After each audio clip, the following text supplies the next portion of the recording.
I'm Simone Fenton-Jarvis, so I'm a workplace consultant. I'm a non-exec director for Institute of Workplace and Facilities Management, and I'm also a fellow.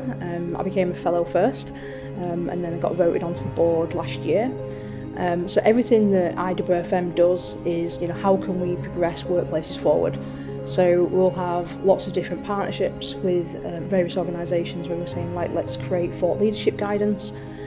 How can we create training courses to move the industry forward? And also, how can we impact on policy as well? Too many times organisations kind of focus on the 82% said this. It's like, okay, but what about the other 18%? So we can't always go for the high percentage. It's actually what's the full story, what's happening in that workplace. Because that 18% can suddenly triple very, very quickly if you don't get something right. So you do need to understand what the good and the bad is. So it's what's working, what's not working. It's got to be a balanced approach. So I think the one main tip that I would give to all organisations right now is to listen. And once you've got the listen and you've got that data, and you've got data from different sources. So we always talk about you've got intent data, you've got actual data, and you've got almost like the desire data as well. So it may be that I desire to work in a certain way. My intentions are based off what my calendar says.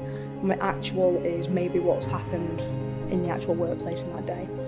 And once you've got all these different data sets and you've listened to people and you've got the qualitative and quantitative data, just please act. The worst thing you can do is sit on the data and not do anything. We're not ever going to get to a point of everything being 100% with clarity and we know exactly what we're doing next. We just don't live in that world. So don't be scared of making changes for the right reasons. But when you do make them changes, keep measuring, keep reiterating, and keep moving forward. I think the worst thing we can do right now is stand still.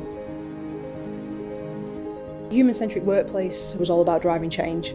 I started with the whole, what does it mean to even be a human being? We need to get to the source of why we do what we do. Writing the book for me was all about how can I get that out there in a very kind of structured way. Because when obviously the pandemic hit, there was just so many people scratching their heads, paying consultants quite crazy day rates to try and resolve their issues. And I was like, you know what, we can do better than this as an industry. The workplace well-being, it's not about all the quick things like fruit in basket and having employee action plans in place. It's not about having helpline numbers. It goes deeper than that, and it's about a sense of belonging, a sense of purpose. Can people be creative? Can they contemplate in the workplace? Can they do concentration work? Can they be curious? Can they collaborate? And it's like, actually, how is our workplace enabling all these different activities that happen when you're there?